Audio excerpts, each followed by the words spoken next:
Mm-hmm. Mm-hmm. Mm-hmm. Let's go. I wake up to a little bit of drool on my pillow, feel like it's gonna be a bad day. Yeah, I'm tired of shit, and the coffee ain't hit yet, damn, ain't that great. I don't wanna go to work, cause my boss is a jerk, and I'm not even that paid. I need a change in my life, cause I don't feel alive, and there's nothing that makes me happy. Hold my beer for a minute, I'm about to quit my job, cash in for a ticket. I'm going on a trip and I... La saga Harry Potter, qu'on aime ou qu'on n'aime pas, a marqué les esprits et est devenue un quasi incontournable de la culture populaire, avec tous les dérivés qui vont avec, et notamment le support qui nous intéresse aujourd'hui, le jeu vidéo. On va pas se mentir, tout ce qui est sorti jusqu'à présent sur l'univers d'Harry Potter n'était pas vraiment folichon, jusqu'à l'annonce il y a quelques années du jeu Hogwarts Legacy. Des leaks, des images, des premiers teasers, des trailers, live monté crescendo jusqu'à cette date fatidique du 7 février pour ceux qui l'ont commandé une édition de luxe, et le 10 février pour les autres joueurs. Et là, boum, ce fut l'explosion, tellement de joueurs simultanés que les serveurs Steam ont fini par planter, aux grand dames de quelques joueurs qui ont dû mettre leur mal en patience.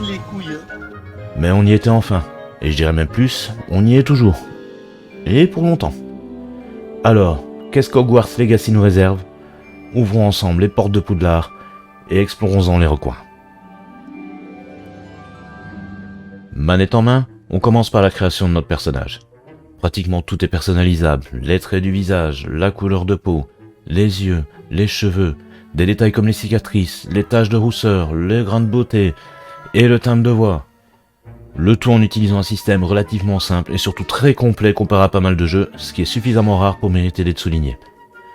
Puis vient le choix du nom de notre personnage et une fois cela fait, on peut commencer notre aventure. On décolle en diligence et après une brève discussion relative à l'intrigue principale du jeu, voilà qu'apparaît un souci de taille, et visiblement affamé, un dragon qui manque de nous dévorer, mais il s'avère que l'artefact décrit un peu plus tôt est une clé, et surtout un porte-au-loin qui nous conduit on ne sait où. La vérité, c'est qu'il s'agit d'une version narrée d'un tutoriel qui nous apprend les bases du jeu, et c'est plutôt bienvenu. Un peu de bagarre, apprentissage de quelques petits sorts et de la défense, quelques petits casse-têtes simples, tout s'imbrique parfaitement pour nous permettre de prendre le jeu en main tout en nous faisant progresser dans l'histoire avant même d'arriver à l'école. C'est après ces quelques péripéties que nous sortons enfin de là, pour découvrir que nous sommes en fait arrivés à notre destination, Poudlard.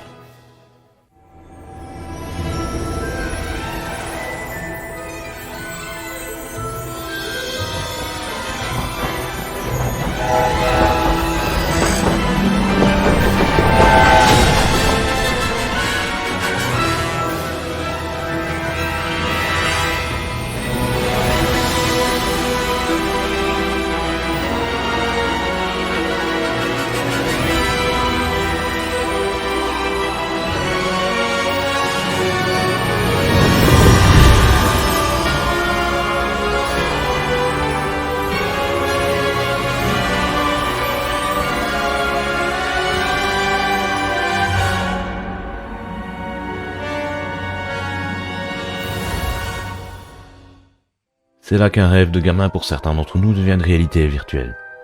On entre dans la salle après une rapide discussion entre le professeur Fig et le directeur Black, et c'est à notre tour de poser le fameux chapeau sur notre tête. Et après une rapide réflexion, ce dernier nous assigne notre maison. Rassurez-vous, rien ne vous empêche de changer et de partir dans la maison de votre choix.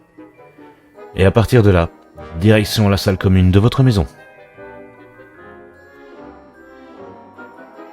Après avoir fait rapidement la connaissance de quelques camarades de votre maison, le professeur Weasley vous attendra afin de vous donner votre journal du sorcier, qui est une version narrée de votre menu de jeu, contenant vos quêtes, votre inventaire, votre équipement, les défis, les paramètres et surtout la carte.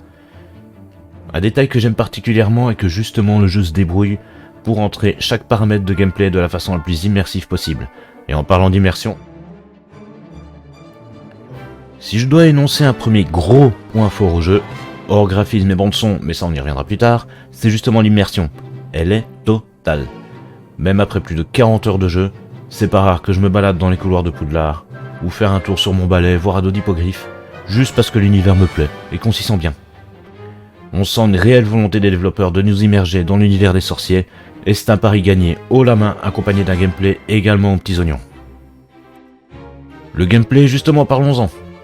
S'il a l'air un peu simpliste à première vue, et c'est tant mieux, il regorge d'activités aussi diverses que variées. Le duel et le jeu d'attraction dans les 2 premiers cours en sont un bon exemple, mais il y en a bien d'autres, que ce soit le déverrouillage des serrures avec Alomora, le vol en balai ou ado d'hippogriffe, les défis de Merlin, et autres tels que récupérer les pages de journal sont autant de petits plaisirs qui nous sortent d'un gameplay linéaire, et je trouve ça très rafraîchissant. Niveau combat, le système reste aussi assez simple mais tout aussi varié. Les ennemis pouvant se protéger avec différentes sortes de boucliers que vous devez briser avec des sorts de même couleur, avant de pouvoir les enchaîner avec d'autres attaques ou sorts. Leur lancer des objets façon Jedi, utiliser la magie ancienne comme une sorte d'ulti, mais ça vous apprendrez assez rapidement à vous en servir, sans compter que vos adversaires sont assez variés. Mages noirs, gobelins, araignées, loups, trolls et autres monstres sont au rendez-vous et ne manqueront pas de mettre à l'épreuve votre stratégie de combat. Et même si cela peut sembler parfois assez répétitif, une fois que vous disposerez d'une assez large batterie de sorts, vous pourrez tenter d'autres approches et ou enchaîner vos adversaires de manière diverse et variée. Et souvent assez stylé avec quelques petits effets de ralenti toujours bien sympas. Il y a aussi quelques phases d'infiltration avec un sort dédié, une sorte de semi-invisibilité. Mais là par contre c'est quasi toujours la même chose. Les IA sont souvent scriptées de manière à vous laisser le champ libre à un moment ou à un autre, et avec le bon timing vous allez rapidement terminer ces phases. Heureusement, il y en a peu. Dans l'ensemble, le gameplay est pour moi une très grande réussite et combiné à l'immersion, prenant par exemple la manière dont on apprend les sorts qui est un mélange des deux. C'est vraiment bienvenu et je trouve ça très agréable. Graphiquement, c'est beau. Si on met de côté les magnifiques plans scénarisés, on prend parfois plaisir à rester contempler le décor, comme un coucher de soleil derrière Poudlard. L'explorer de nouveau quand on est en hiver, car oui, il y a la gestion des saisons. Sans compter une fois de plus la petite balade en balai, ce qui nous fait constater d'ailleurs que le clipping est quasi inexistant, notre vue se plongeant dans l'horizon de cette carte immense et en total open world. Mon seul bémol pourrait être certains détails de cheveux et de poils, qui à côté des visages extrêmement bien faits, avec une mention spéciale pour les trolls d'ailleurs, ainsi que les détails des yeux, font un peu pâle figure. Mais ça ne se voit que sur certains plans rapprochés. Mon verdict est donc tout aussi positif, que l'on joue en mode fidélité aux performances. D'ailleurs on voit pas vraiment la différence d'ailleurs.